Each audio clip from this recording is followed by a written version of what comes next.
to his side. Ìyẹn ló jẹ́ kí n bá wa sọ̀rọ̀ ní àná. That is why I was talking to us yesterday. Mo kí gbogbo ẹ̀yin tí ẹ kọ́mẹ̀ntì lórí mẹ́sẹ̀gì àná. I greet all the people that commented yesterday. Kété tá a parí mẹ́sẹ̀gì bí lánàá. Immediately we finished here yesterday. Mo gba ìpè àwọn èèyàn méjì kan. I received a call of 2 people. Ẹnìkan láti ilé ìgbìmọ̀. One from a house of assembly. Mo dẹ̀ gba ìpè láti orí àpáta. And I received a call from a monkey. Gbogbo ẹ̀ náà ló dá. All I could. Bọ̀tí ohun tí mo fẹ́ mú jáde rẹ̀ o. But this one I want to iron out.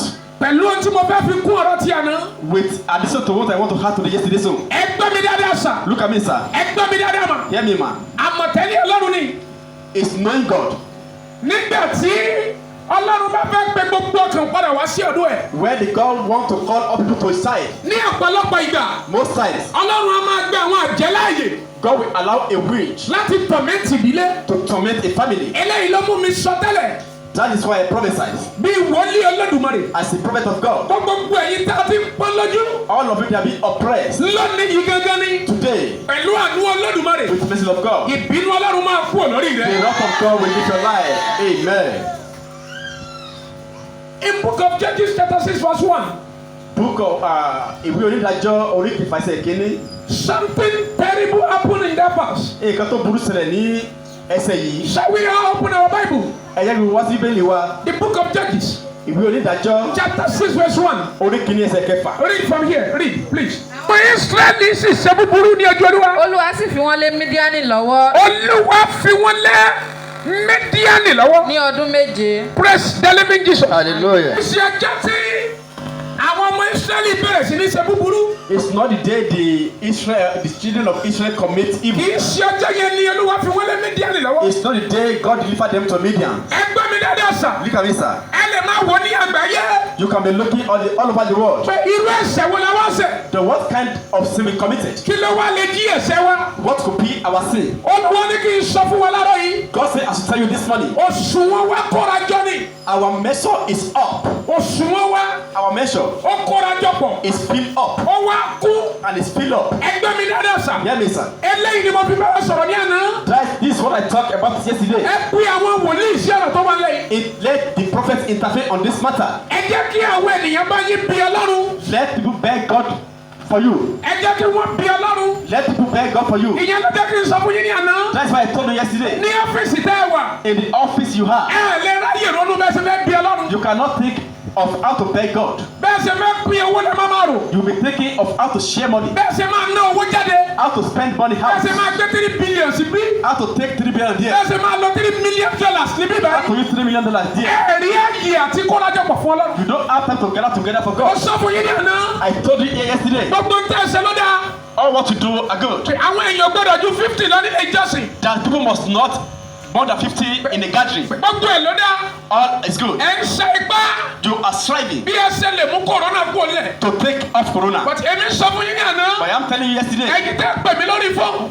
you that called me on phone, Èmi sọ fún yín ní àná. I told you yesterday, Ẹ lọ tún mẹ́sẹ̀gì yẹn gbọ́. go and release it to the Ẹ business. sì ṣiṣẹ́ díẹ̀ ẹ ti ṣiṣẹ́ dé ọjà tí wọ́n ti ń ra nǹkan. You have not walked to the market where the people are bought. Ẹ dẹ̀ ti ṣiṣẹ́ dé báǹkì níbi tí wọ́n ti ń pín tí wọ́n ti ń gba owó. And you have not walked to the bank industry where the people are collecting or receiving money. Bẹ́ẹ̀ lẹ̀ tí ṣiṣẹ́ dé àwọn ìpele kọ̀ọ̀kan. And you have not yet walked to a certain stage A ò gbọ́dọ̀ súnmọ́ ara wa mọ́. that we cannot be able to move closer to ourselves Kí again. ẹnu ti gbé àwọn kan ni wọ́n ń ṣe bábí saloon. But remember, people are Barbie salon, Ibi tí wọ́n dẹ̀ ti ń fún àwọn ìdílé wọn lóúnjẹ ni. and that is how they are feeding their family. Àwọn kan ni wọ́n ń ṣe hairdressing tí wọ́n ń di irun fún àwọn ènìyàn. Some are hairdressing, Mo mọ̀ pé ẹ̀wọ̀n ìyàwó ààrẹ gbogbo yín lè máa di irun. Ẹ fi ojú sí. where you put your mind. Ibi tó dáa ni. It's good. But ẹ fi àwọn nǹkan kan kún àwọn ibi tẹ́ ẹ fojú sí. But Bá a lè jọba. for peace to reign, they officially committed. Bíbélì wí kọ́ ló wá fi wọ́n ṣe ọwọ́ Mídíánì. God delivered them to the Midian Ní ọdún méje. in 7 years. Ìlàkọjá wá pọ̀. And the problem are many. Ìlàkọjá pọ̀ gan. Problems are many. Bí àwọn ọmọ Ísírẹ́lì bá ti ṣiṣẹ́. If the children of Israel work, Àwọn Mídíánì ló ń jẹ. the Midian will hit it Ẹ up. gbọ́ mi dáadáa sà. Hear me, sir. Jẹ́jẹ́ mọ̀ wípé Do you know that? láti kú òní ọwọ́ alágbára. to deliver from the mighty one. Jẹ́jẹ́ mọ̀ wípé. Do you know? Ó ní ṣe pé pẹ̀lú pé kẹ́yìn ṣe ìfẹ́ inú ìyá tàbí bàbá tó rán alágbára sí. You must do the will of your father and your mother that send the person. Ọkọ lóde lè jí alágbára. And anything can be, could be a powerful something. Àìsàn lè jí alágbára. A sickness could be a powerful Àrùn lè something. jí alágbára. A sickness could be a Ọfà lè jí alágbára. An arrow could be something. Ìjì lè jí alágbára. A storm could be Ẹ̀yin something. méje kan ń gbọ̀n mi. Some people are hearing my voice. Alágbára tó ń dá sẹ̀ríà fún ọ. The mighty one that is Bí àmì bá jáde lẹ́nu You rẹ. say amen. Olúwa gbà ọ́ lọ́wọ́ rẹ̀ lónìí. Amen.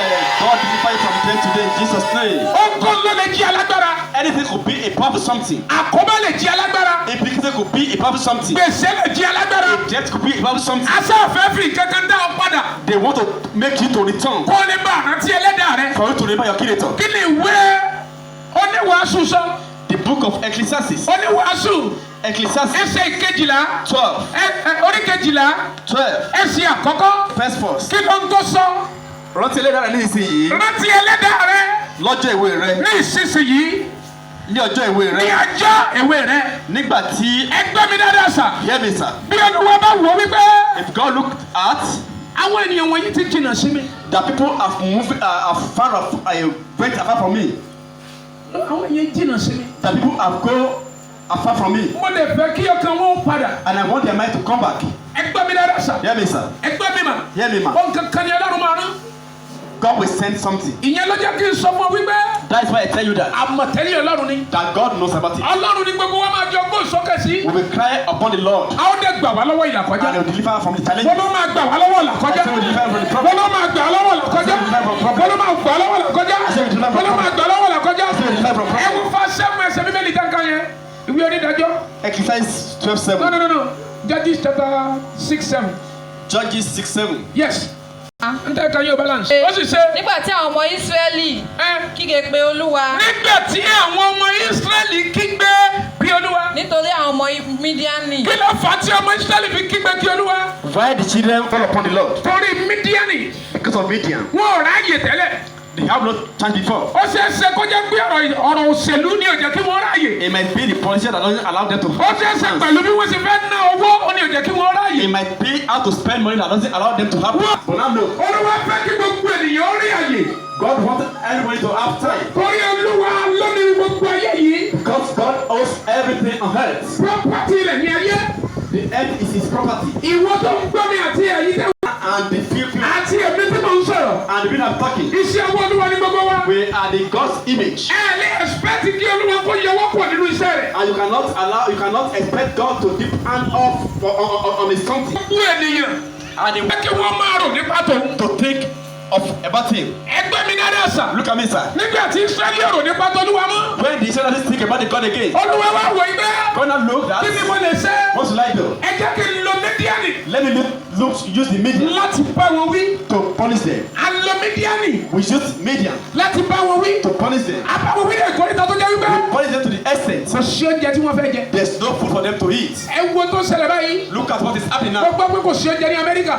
I heard there was no food in America. Kò sí Okay. oúnjẹ káàkiri. There was no food all Gbogbo over. àwọn European country. All the European countries. Everybody wà nínú ìlàkọjá. Everybody being the problems. Àwọn ń dènà kí wàhálà ó má ṣẹlẹ̀. And we are preventing not the problem to happen. Wọ́n sẹ́ndì kíni kí n pé wọ́n sẹ́ndì fídíò clip kan sí mi láti Zimbabwe ní àná. They sent a video clip to me from Zimbabwe yesterday. Wọ́n ti dá àwọn ọlọ́pàá síta àti àwọn sójà. They have they take out the police and the Wọ́n soldier lọ bẹ̀ pẹ̀lú blálà. and they go with cane. Gbogbo àwọn tí wọ́n lọ ń jọ́sìn ní church. And the people that went to worship in the church Wọ́n wá ń blálà gbogbo everybody. and they castigated them. Wọ́n nà wọ́n débi wípé They castigated them to the extent àwọn èèyàn ń ṣubú lórí ara wọn. people are swarming upon themselves. Ẹ wò mí sà. Look at me, sir. Èmi ò gbàgbọ́ pọ̀ ní solution. I didn't believe is the solution. Kì í ṣe wípé ń ṣe ni wọ́n rí òfin yẹn kọjá. It's not that they trespass Ṣùgbọ́n the commandments, ṣùgbọ́n but ó ṣe é ṣe kí wọ́n máa wò yí pé they might look that. bóyá tá a bá kóra wájọ pọ̀. But if we gather ourselves, Tá a bá bí Olúwa. that we beg God, Àkókò rẹ̀ this is time láti bí Olúwa. to beg God, Àkókò rẹ̀ This is time. láti bí Ẹlẹ́dàá wa. to call upon our Àkókò God. rẹ̀ This is time láti sunkún sí Ọlọ́run lọ́rùn. to cry for God, Àkókò rẹ̀ This is time. láti rántí ẹ̀ṣẹ̀ wa. to remember our sin, Àkókò rẹ̀ This is time. láti ké gbé Olúwa. to call upon Àwọn God. ọmọ Ísírẹ́lì gbé Olúwa. The children of Israel Kí ló call upon kọ́ ṣẹlẹ̀ sà? God. What is happening? Olórí kan sí àwọn ọmọ Ísírẹ́lì. Olúwa wá wòlíì kan sí àwọn ọmọ Ísírẹ́lì. Ẹni tí ó wí fún wọn pé Mo sọ fún yín ní àná.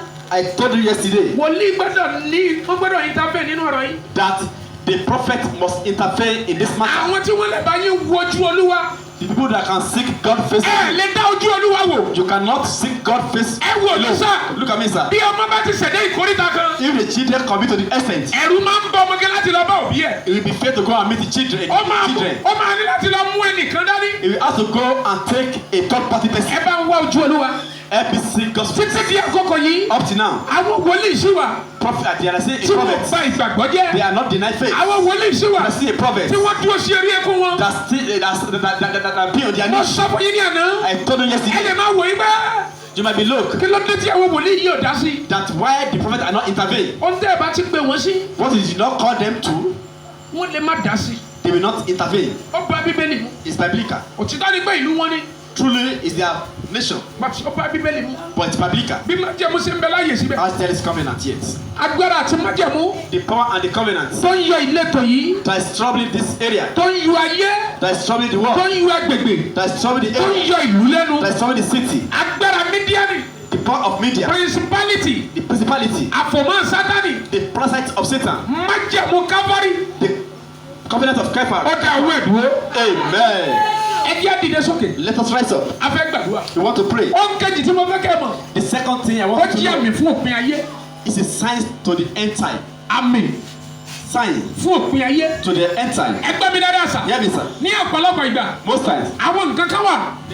there's kò something lè ṣaláì má ṣẹlẹ̀. that must happen. ẹ lọ sí Bíbélì yìí. Open your Bible. ẹ kà dáadáa. Read it very well. Jésù fìdí ẹ̀ múlẹ̀. Jesus kò established lè ṣaláì má ṣẹlẹ̀. it must not happen. ẹ It must bá mi ká happen. lọ gbogbo yẹn dìde sókè. Everybody, let's go. ẹ bá mi ká lọ. Let's go. nínú Matthew chapter 24. Matthew 24. gbogbo yẹn sí Bíbélì. Open your Bible. Matthew 24. Matthew 24. ẹ wò ó. Look, láti ẹsẹ̀ ìkẹtàlá. from 13. Ṣùgbọ́n ṣùgbọ́n ẹni tí ó bá forí títí dé òpin, ẹni tó bá forí tì í títí dé òpin, títí dé òpin. òun ni a ó gbàlà. ọlọ́gbẹ̀là. A ó sì wàásù ìrere ìjọba yìí ní gbogbo ayé. Praise the living Jesus. Hallelujah. Praise the living Jesus. Hallelujah. ó tí Olúwa ń retí What God is expecting kí gbogbo wa ó ṣe. for us to do ó ní pé ká pariwo. is to cry, ó ní pé ká kígbe. is to shout. ó náà ládàá iṣẹ́ lọ́wọ́ báyìí. This is what we are doing right away. ẹgbẹ́ mi dáadáa sà. Hear me, sir. níbi tí wọ́n kà yìí. Where they read, à ń sọ nípa we were talking of ó tí Olúwa ń retí. what God is ó expecting. kan oṣù tó kù. One thing that left tí Olúwa ń retí. that God is expecting kí ó kárí. to circulate tí ó dẹ̀ tí ì kárí. that is not yet circulating. ìyẹn ló fà á. That is why tó dàbí ẹni pé òpin gan òfin tí ì dé. that seems the end is not come yet. títí di àkókò yìí. Up to now, àìmọye ibì kan tí wọn gbọ́dọ̀ àwọn èèyàn gbọ́dọ̀ gbé Bíbélì wọbẹ̀. there's some place where they cannot take a Bible to. àìmọye àwọn ibì kan tí ìyẹn rẹ̀ ò tí ì dé. There's some that the gospel have not reached Olúwa there, dẹ̀ retí kó débẹ̀. and God is expecting ẹ it. tẹ̀síwájú díẹ̀. yes. A ó sì wàásù ìrere ìjọba yìí ní gbogbo ayé ẹ láti ṣe èrè fún gbogbo orílẹ̀-èdè. ẹ Nígbà náà lòpin yóò sì dé. nígbà náà ni òpin yóò dé. Nítorí náà, ẹ nígbà tẹ́yìn bá rí ìríra ìsọdahoro nígbà tẹ́ bá rí ìrírí ìsọdahoro. ìsọdahoro tí a ti ẹnu wòlíì Daniel sọ, ẹ tí ó bá dúró ní ibi mímọ́, ẹ ẹni tí ó bá ké kí ó yé kí ó yé. ẹni tí ó bá kẹ́ ẹni tí ó bá gbọ́ kí òye kí òye yes. Kí ó yé kí ó yé. Yes. Nígbà náà ni kí àwọn tí ń bẹ ní Jùdíà kí ó sá lọ sí orí òkè. àwọn tó ń bẹ ní Jùdíà kí ó sá lọ sórí òkè. Kẹ́yìn tí ń bẹ lórí òkè kí ó má sì sọ̀kalẹ̀ wá. ẹni tó wà lórí òkè kó dúró síbẹ̀. Má sì sọ̀kalẹ̀ wá mọ́ nǹkan jáde nínú ilé rẹ̀. ẹ Kẹ́yìn tí ń bẹ ní lóko má sì padà sẹ́yìn wá láti mú aṣọ rẹ̀. ẹ Ṣùgbọ́n ègbé ni fún àwọn tí ó lóyún àti fún àwọn tí ó fi ọmọ fún ọmọ lé ọjọ́ wọn ni. ẹgbẹ́ yẹn là ń bẹ̀ ní àná. That is pleading we are pleading kí Olúwa kó rántí yesterday. àwọn tó ń fún ọmọ ní ọmú. That God should remember the breast of the child kí Olúwa kó rántí oyún inú. and the fruit of the womb. àdúrà yẹn la gbà mí lánàá. And we prayed it here ẹ yesterday. tẹ̀síwájú díẹ̀. Proceed a little. yes. Ẹ sì máa gbàdúrà. ẹ má gbàdúrà. Kì í sáyé kí ó má ṣe jẹ́ ìgbà òtútù. kí sísá yín gbé everybody ti ń sá káàkiri báyìí. People are running up and down now. wọ́n ti lé àwọn èèyàn kúrò ní church. They are sending people from the church. kí sísá yín. That your absence, sísá yín. your absence kó má bàa jẹ́ ìgbà òtútù. should not be a winter ìgbà tó máa wo pé gbogbo ẹ tiẹ̀ ti sún ọjà rẹ. where you will say, I'm tired of all things. tó máa ju ọwọ́ sílẹ̀. I will just surrender. ó tí mo sọ fún ọ rẹ̀. This is what I'm telling you. ó nílò láti ju ọwọ́ sílẹ̀ You láàárọ̀ need yìí. to surrender this morning. ṣùgbọ́n tó lè sẹ́ni But wípé. what you can do is gbé ohùn rẹ sókè. raise up your voice kó dẹ̀ kúrò lọ́wọ́ alágbára. and deliver from the mighty kó hand bí Ọlọ́run. and beg God. gbà mí lọ́wọ́ alágbára. Deliver from the power gbà mí and the lọ́wọ́ power. mídíánì. Deliver from the media. ẹ tẹ̀síwájú díẹ̀. Tàbí ọjọ́ ìsinmi. kí sísá yín kó má ṣe jẹ́ ọjọ́ ìsinmi. Nítorí ìgbà náà ni ìpọ́njú ńlá yóò. sísá yín kí ó má ṣe jẹ́ ọjọ́ ìsinmi. kó má ṣe jẹ́ ọjọ́ ìsinmi. nítorí ìgbà náà ni ìpọ́njú mo sọ fún àwọn èèyàn bí ní àná. I told people yesterday. wọn ò tí ì tilẹ̀kùn church. They are not yet solved the door of òkú ẹran la church. fi ń wọ àwọn èèyàn wá jọ́sìn fọlọ́. We are dragging people to come and serve ọwọ́ God. dìgbà tí wọ́n ṣe wá lọ fi àgádágodo tí wọ́n lọ mú kòbókò dúró sí ẹran náà church. And where they are taking a key kí to the sísọ church. ayé Your absence kó má bàa di ọjọ́ ìsinmi. should not be a Sabbath day. ẹ tẹ̀síwájú díẹ̀. Proceed. yes. Nítorí náà nígbà náà ni ìpọ́njú ńlá yóò wà. nígbà náà ni ìpọ́njú ńlá yóò wà. Irú èyí tí kò sí láti gba ìbẹ̀rẹ̀ ọjọ́ wá. inú bíbélì ni wọ́n ti ń ka gbogbo ẹ̀ jáde o. gbogbo tó ń gbọ́ yìí. All what you are here. inú bíbélì ni wọ́n ti ń ka jáde. They read it out on the Bible. Matthew chapter 24 verse what? 21. Matthew 24 verse 21. 21. Chapter 24 verse 20. Chapter 24 verse 21. nígbà náà ni ìpọ́njú ńlá yóò wà. Yóò wà irú èyí tí kò sí láti ìgbà ìbẹ̀rẹ̀ ọjọ́. irú èyí tí kò sí láti ìgbà ìbẹ̀rẹ̀ ọjọ́. Nísinsìnyí. Irú rẹ̀ kì yóò sì sí. Bí bẹ́ẹ̀ kọ́. Bí kò ṣe pé agé ọjọ́ wọn ní kúrú. Kò sí ẹ̀dá tí ìbá lè là. Ṣùgbọ́n nítorí àwọn àyànfẹ́. A ó fi gé ọjọ́ wọn ní kúrú. ẹgbẹ́ ọwọ́ méjèèjì sókè. Raise up your hand. ẹgbẹ́ ọwọ́ yẹn sókè. Raise up your hand. ó dá lè ṣiṣẹ́ lórí wa mẹ́. What we can work upon is there. nítorí àwọn àyànfẹ́. Because of our elect. Olúwa gba ìlú ìkúrò lọ́wọ́ alágbára. Father, deliver us from the mighty hands. gba àgbáyé kúrò lọ́wọ́ alágbára. Deliver all over the world from the hands of mighty hands. nítorí àwọn àyànfẹ́. Because of our elect. ìyẹn túmọ̀ sí wípé. That is. àwọn kan ò qualify fún àánú. That some are not qualified for mercy. bẹ́ẹ̀ni. Yes. torí wípé wọ́n ti bá èṣù múlẹ̀. Because they have taken oath with Satan. ẹ ti fi àyè gba ìmúlẹ̀ kílẹ̀gbẹ́ ìmúláti àbí kílẹ̀gbẹ́ kí ni wọ́n ń pè náà. Immunity. ṣe immunity ni àwọn gbogbo àwọn ẹgbẹ́ òkùnkùn yẹn káàkiri. Illuminati. Illuminati yẹn hẹ. Illumi àbí. Illuminati. Ìlú kílẹ̀gbẹ́. Illuminati náà ẹ ti fi àyè gba Illuminati. You have allowed Illuminati. eléyìí tí inú Ọlọ́run ò dùn sí. That God is not happy. ẹ wò mí sà. Look at me, sir. ẹnìkan sọ̀rọ̀ dẹ́ṣẹ̀. Someone committed a sin. láàrin àwọn ọmọ Ísírẹ́lì. Among the people of Israel. Ákánì ló mú ohun èèwọ̀ wọlé. It can take a taboo song to ikú play. pa àwọn olódodo. And the dead key are innocent. Achan. ẹ̀yin tẹ́ ẹ mú Illuminati wọlé. You that took Illuminati. ṣé kìí ṣe ọ̀dọ́ yín ní ìbínú Ọlọ́run gbà wọnú ayé. Does God not start the wrath of God? The wrath of God not start from you. mo fẹ́ kẹ́ ẹ ronú lórí ohun tó nítumọ̀. I want you to think about the meaningful thing. ó mẹ́sẹ̀gì mi ni mo tún pàṣẹ sí yìí. I am passing this another message to you. ó tẹ́ dẹ̀ mẹ́sẹ̀gì tẹ́ fi ránṣẹ́ dí ọ̀dọ̀ mi. The message you sent to reach me. bí Olúwa ti ń bẹ tí ẹ̀mí mẹ́. As God liveth and she live. ó tó di Thursday máa kàn yín lára. By Thursday, I will be with you. lágbára tí Olódùmarè. By God's grace. ọ̀kẹ́ ẹ jẹ́ kí n sọ fún yín. But let me tell you. ẹ jẹ́ n sọ fún yín. Let me tell you. ẹ lọ ronú lórí ohun tẹ́ ẹ lè ṣe. Go and think about what to do. kí ó tó di wípé nǹkan bọ́ sí orí. For the things to come worse. àwa ti kọ́ àwọn ẹ̀jẹ̀ pọ̀ láti gbàdúrà. We have gathered ourselves together to pray. a dẹ̀ gbàgbọ́ wípé Ọlọ́run máa gbóhùn wa. I will believe God will hear our voices. ẹ gbé ọwọ́ yín méjèèjì sókè. Raise up your two hands. ẹ pariwo. Shout. Olúwa. Lord. gbà mí lọ́wọ́ alágbára. Deliver me from the mighty one. gbà àgbáyé lọ́wọ́ alágbára. Deliver all over the world with the gbà mighty ìlú one. lọ́wọ́ alágbára. Deliver the city from the mighty gbà one. ẹbí mi lọ́wọ́ alágbára. Deliver my family from the mighty gbà one. ìdílé mi lọ́wọ́ Deliver my alágbára. family from the mighty one. orúkọ Jésù ẹ gbàdúrà.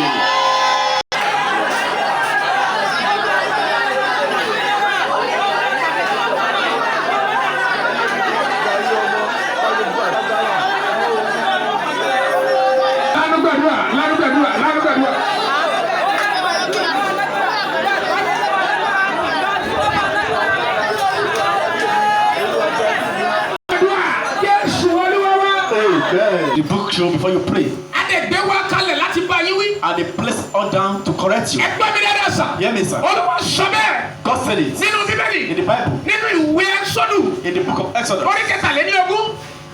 33. Tẹ́ ẹ bá wo ẹsẹ̀ ogún. If you look at it, Bíbélì wí pé. the Bible says, Èmi yóò rán áńgẹ́lì kan síwájú I rẹ. will set an angel before you Láti gbọ́ ọmọ. to keep thee Ní ọ̀nà rẹ gbogbo. in thy way. Ó sọ wípé. He said, Kí ẹ sara lọ́dọ̀ rẹ̀. behold, Kí o sì gbọ́ ohùn rẹ̀ gbọ́. hear the voice. Ó tẹ́ nílò ní wípé. What you need is, Ẹ ní láti lọ tẹ́tí sí àwọn mẹ́sẹ̀gì tó ní agbára. you need to go and lead to the wrong message Kẹ́ẹ̀dẹ̀ ronú nínú ìwà ipá tẹ́ ti kí ẹ wọ́bọ̀. and believe and they come back from the Wọ́n sọ fún nkórira. which God said is abomination. Bí Olúwa bá fẹ́ràn ìhòòhò. If God wants nakedness, Nígbà tí Ádámù àtẹ́fà ti bọ́ sínú wò. When the Adam and Eve, Olúwa ò ní pa ẹranko ta sọ́bọ̀ wọn. God will not clothe them. Ṣé bí ẹni kẹlẹ́ fàyè gbà wọ́n? It's some that allow them. Wọ́n wá ń kọ́ ilé ijó ìhòòhò káàkiri. And they are building a Ẹ wá lè fi àrùn ẹ̀ ti ṣọ́ọ̀ṣì bá. and you say you don't want to clean your Ẹ ti tilé ijó pa o. You have not started the club. Ẹ ti tilé ijó pa. You have not started the club. Ṣọ́ọ̀ṣì ni mò ń gbọ́ tẹ̀ mẹ́sàn. I can see you message church Àti àwọn ibi tí wọ́n ti ń gbàdúrà. and the way they are praying. Ó yẹ kí ẹ̀yin kí ó mọ̀ wípé. And you should know Sátánì yìí yà yín lò fún ọyẹ́. Satan is pulling you to the Àfi Lord tẹ́ ẹ bá ronú pìwàdà. except you repent. Àwọn náà gbàdúrà. We will pray. Bọ̀tí ẹ gbọ́dọ̀ bá yín wí. We must tell you. Ẹ gbé ọwọ́ méjèèjì sókè. Ẹ gbọ́.